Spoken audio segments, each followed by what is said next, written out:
हाय दोस्तों, कैसे हो। कल हमने लोक देवताओं में बात की थी तेजा जी की। इसकी बात की थी तेजा जी की। आज जो हम बात करेंगे वो करेंगे रूपनाथ जी की। इसकी रूपनाथ जी की लोक देवता।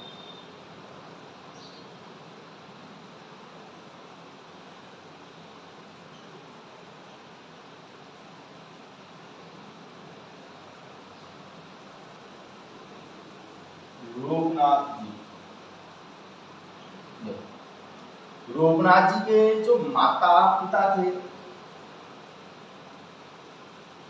पिता का नाम था इनका बूडो जी। क्या नाम है?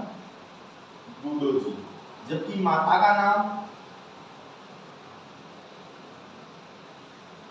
केसर कंवर।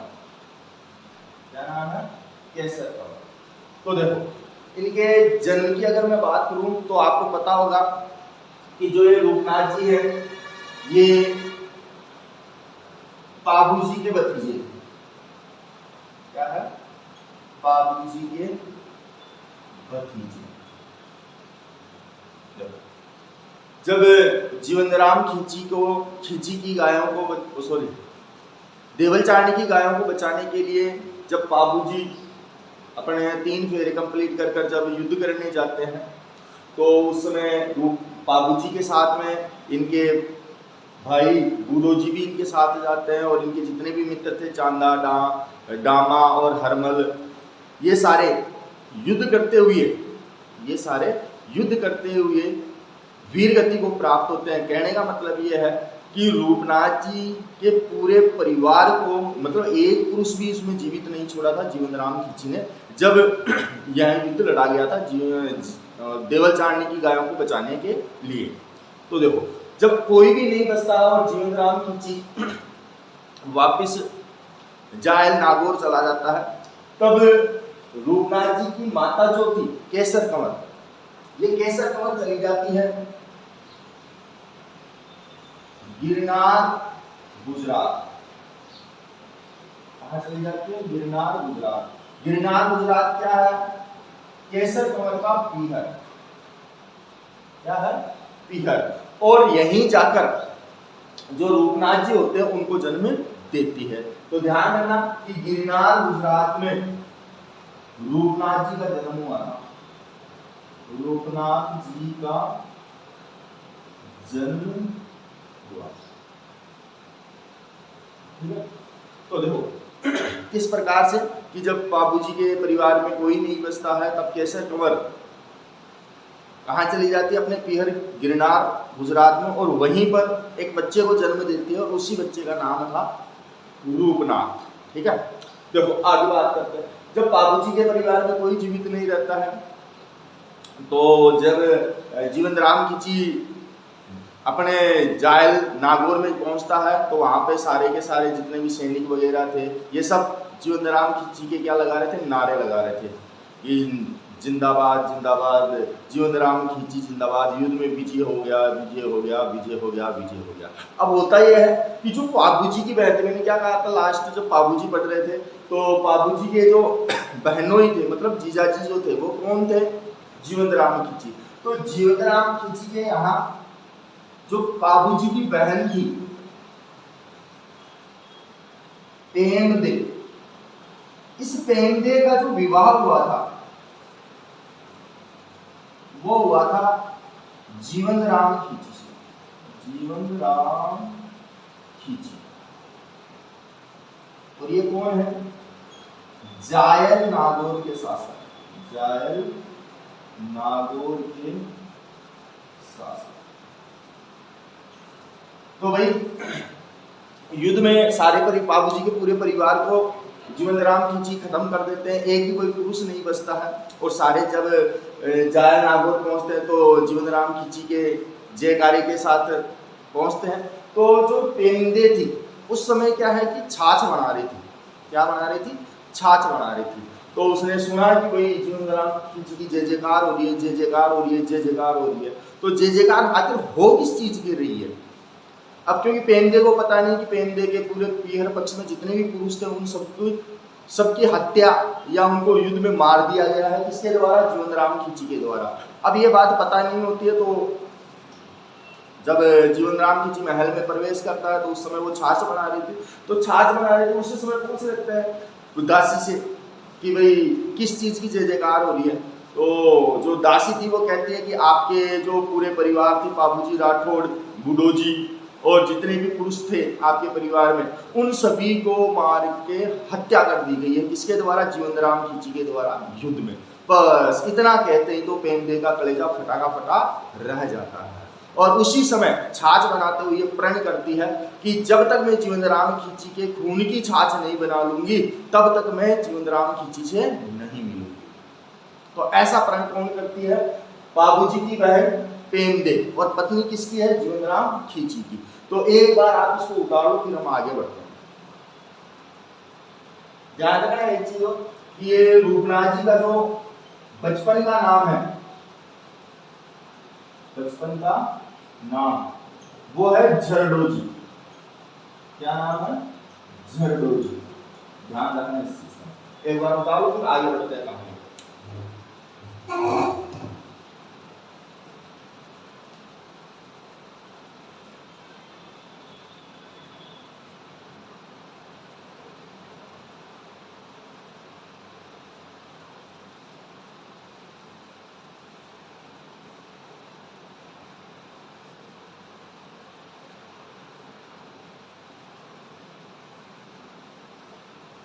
देखो आगे।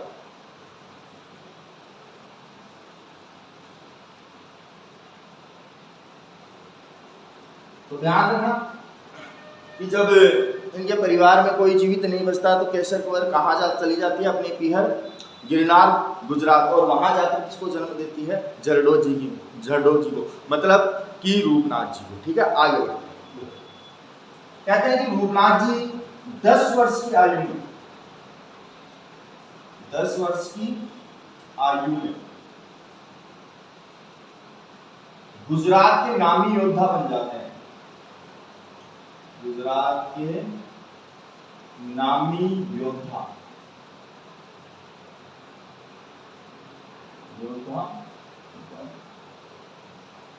अब 10 साल की उम्र में आप सोचो कि एक नामी योद्धा बन गए हैं रूपनाथ जी। और एक पहले भी जब हम आगे पढ़ेंगे मेवाड़ के इतिहास में तो वहां पे आपने सुना होगा बादल, जो 12 वर्ष की आयु में अलाउद्दीन खिलजी की सेना से लड़ता हुआ वीरगति को प्राप्त होता है। तो राजस्थान एक ऐसी भूमि है जिसमें 10-10, 12-12 साल के लड़कों ने क्या किया है?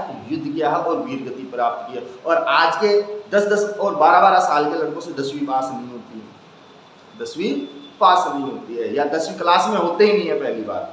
तो देखो 10 वर्ष की आयु में गुजरात, देखो जब पनिहाड़ियों के सारे मटके फोड़ देते हैं रूपनाथ जी, तो जितनी भी पनिहारियां थी वो पानी में गीली हो जाती है। अब गीली हो जाती है तो इससे नाराज होकर सारी पनिहारियां रूपनाथ जी के पास में आती है और कहती है कि रूपनाथ जी, तुम्हें अगर अपनी शक्ति का प्रदर्शन करना है ना, तुम्हें अपने शक्ति का प्रदर्शन करना है, हमारे मटके फोड़कर तुम अपनी वीरता साबित करते हो। अगर तुम्हें तुम्हारी वीरता साबित करनी है तो तुम तुम्हारे परिवार में तुम्हारे परिवार को खत्म करने वाले जीवनराम खींची से बदला लेके दिखाओ। तो भाई इतना सुनते ही, जब पहले क्योंकि रूपनाथ जी 10 वर्ष के थे तो 10 वर्ष में इनको किसी ने बताया नहीं कि तुम्हारे परिवार को इस प्रकार से खत्म कर दिया गया था। तो पनिहारिया कहती है कि अगर तुम्हें तुम्हारी वीरता का परिचय देना है तो जायल नागौर के जो शासक है जीवनराम खींची, उनको मार के बताओ, क्योंकि उन्होंने तुम्हारे परिवार के एक भी व्यक्ति को जिंदा नहीं छोड़ा था। अब रूपनाथ जी इस समय अपने बदले की भावना जागृत होती है और सीधा कहां पहुंचते हैं? जायल नागौर। कहां पहुंचते हैं? जायल नागौर। किस लिए आते हैं जायल नागौर? तो ध्यान रखना, जीवनराम खींची को मारकर अपने परिवार की हत्या का बदला लेने के लिए। अब भाई कहते हैं कि जब जीवनराम खींची ने बाबूजी की और अन्य लोगों की जब हत्या कर दी तो कहते हैं जायल नागौर में भयंकर अकाल पड़ना शुरू हुआ था। त्राही आम मचने लग गई थी। जितने पेड़ पौधे थे, तालाब थे, कुएं थे, सारे सूख के नष्ट हो चुके थे। तो कहता है कि कई बार जीवनराम खींची ने कोशिश भी की कि मेरा क्षेत्र वापिस से पहले की तरह हरा भरा हो जाए। तो कई बार वो कहते हैं ना, अपन पूजा पाठ वगैरह करवाने के लिए भी बात करी, ज्योतिषों से भी पूछा कि भाई इसका कोई समाधान है क्या। तो कहते हैं कुछ लोगों ने बताया कि जब तक बाबूजी के परिवार से अगर कोई व्यक्ति पुरुष जब तक जायल की भूमि पे कदम नहीं रखेगा तब तक ऐसा ही रहेगा। तो कहते हैं कि जब रूपनाथ जी जायल पहुंचते हैं तो घनघोर घटाएं छाती है और भयंकर बारिश होती है। तो इधर जो पेमदे थी, कौन? पेमदे, ये समझ जाती है कि आज अगर जायल में बारिश हो रही है और लबालब नदियां बह रही है, सूखे कुएं भर चुके हैं, तालाब भर चुके हैं, तो कहीं ना कहीं मेरे परिवार का अभी भी कोई व्यक्ति जिंदा है। और जगह जगह घूमती हुई पूछती है कि आप मेरे कोलमुंड जोधपुर से कोई आया है क्या, मेरे बाबूजी के घर से कोई आया क्या। तो सब कहते हैं कि साहब हमने तो देखा ही नहीं। लेकिन कहीं ना कहीं ये सभी को पता था कि बाबूजी के परिवार में अभी भी कोई ऐसा व्यक्ति जिंदा है जो जायल पहुंच चुका है। अब यह बात पेमदे को पता चलती है, चारों तरफ देखती है, ढूंढती है, लेकिन कोई भी इसे नजर नहीं आता। जब ये शाम के समय, जब पेमदे शाम के समय अपने महल के पिछवाड़े में जाती है बाग में, तो वहां पे एक 10 साल का बच्चा लेटा हुआ था, सो रहा था। तो देखो धांधल जी के परिवार से थे। तो धांधल राठौड़ों की एक खासियत बताई गई है कि यह जब भी सोते हैं तो आंखें खुली करके सोते हैं। तो कहते हैं कि जब पेमदे उस बच्चे के पास में जाती है तो इन्हें पता नहीं था कि भाई कौन है, 10 साल का बालक है। जब जाती है और देखती है तो मेन बाबूजी की तरह शकल और वही पुश्तैनी आंखें खोल कर सोना।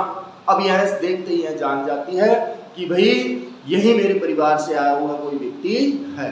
तो भाई वो पूछती है बच्चे से कि भाई आप कौन हो, कौन हो और यहाँ कैसे आए हो। तो रूपनाथ जी कहते हैं कि मैं बाबूजी का भतीजा और बूढ़ो जी का बेटा हूँ। और इतना सुनकर पेमदे बहुत खुश होती है और पेमदे कहती है कि मैं तुम्हारी बुआ जी हूँ। तो कहते हैं कि जैसे रूपनाथ जी को पता लगता है कि यह बुआ जी है तो चरण स्पर्श करते हैं। और पेमदे पूछती है कि भाई यहाँ क्यों आए हो।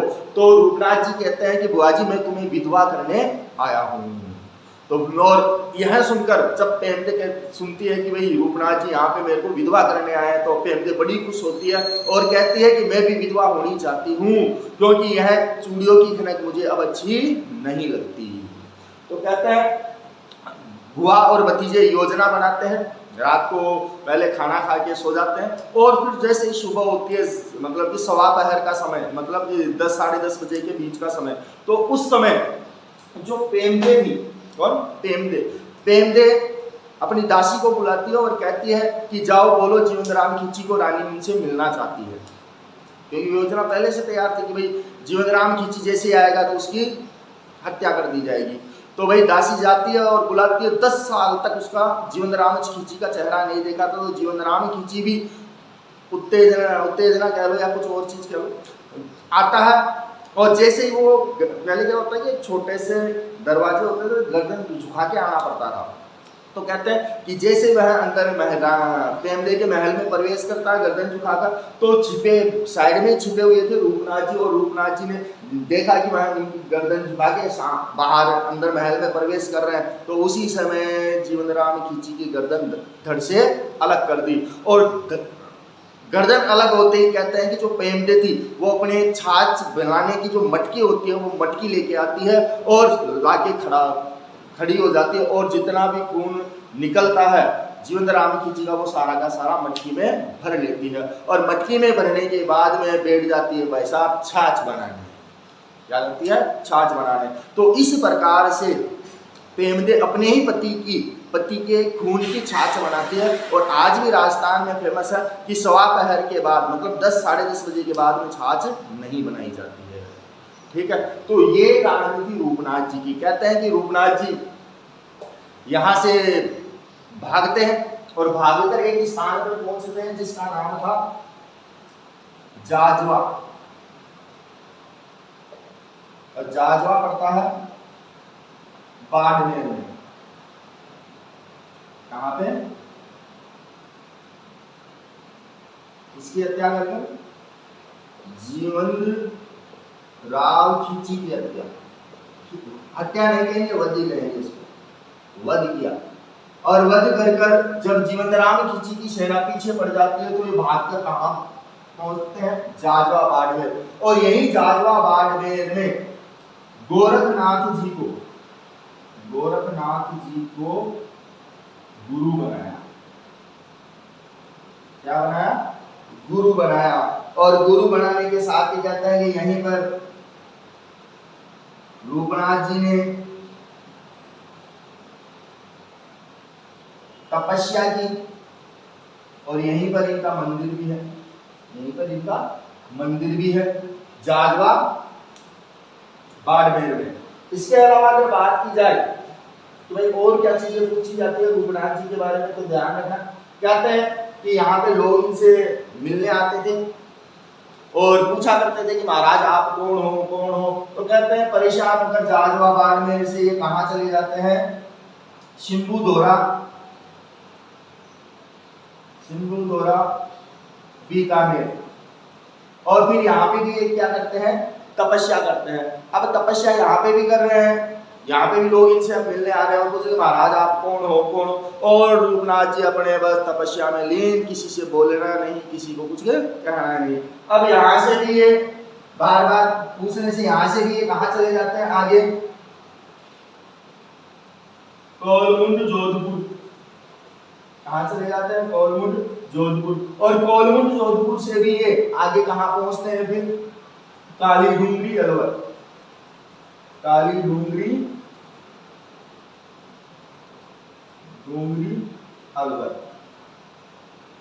अब यहाँ पे भी वही शिव की तपस्या में लगे हुए हैं, लोग आ रहे हैं, मिल रहे हैं और पूछ रहे हैं कि महाराज कौन हो। और रूपनाथ जी कुछ नहीं बोलते, ओम नमः शिवाय, बस इतना ही। इसके बाद में काली डूंगरी से भी ये कहां पहुंचते हैं? कांगड़ा, हिमाचल में पड़ता है ये। और यहाँ पर एकांत में रहते हुए क्या करते हैं? फिर तपस्या करते हैं। तो ध्यान रखना बीच में ये जैसे आपके पंजाब भी गए और हरियाणा भी गए। कहाँ गए? पंजाब और हरियाणा। तो ये जो पंजाब, हरियाणा और कांगड़ा हिमाचल प्रदेश है, इनमें इन्हें रूपनाथ जी को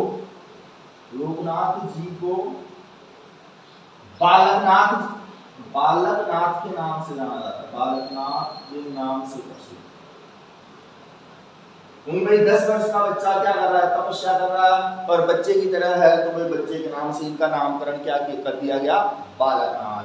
ध्यान रखना कि हत्या करने के बाद में कहाँ गए? सबसे पहले जाजवा बाड़मेर, यहाँ से शंभू दोरा बीकानेर, फिर कोलमुंड जोधपुर, फिर काली डूंगरी अलवर, और यहाँ से पंजाब हरियाणा पंजाब होते हुए कहाँ पहुंचते? कांगड़ा हिमाचल में। तो देखो जितने भी मैंने स्थान बताए इन सभी पर इनका मंदिर है। पहला मुख्य मंदिर जो है वो जाजवा बाड़मेर में है। कहाँ पे है? जाजवा बाड़मेर में। इसके अलावा सिंगूदोरा में भी इनका मंदिर है, कोलमुंड जोधपुर में भी मंदिर है, काली डूंगरी अलवर में भी है।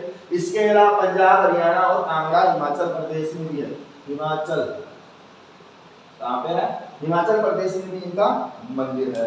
तो ये थी हमारे रूपनाथ जी की जीवन की गाथा और किस प्रकार से इन्होंने 10 वर्ष की आयु में अपनी बुआ को विधवा किया, अपने फूफा को मारकर, और फूफा को मारकर इन्होंने बाबूजी की हत्या का बदला भी लिया। तो ये थे आज के हमारे लोक देवता। कल मिलेंगे नए लोक देवता के साथ में। ठीक है, धन्यवाद।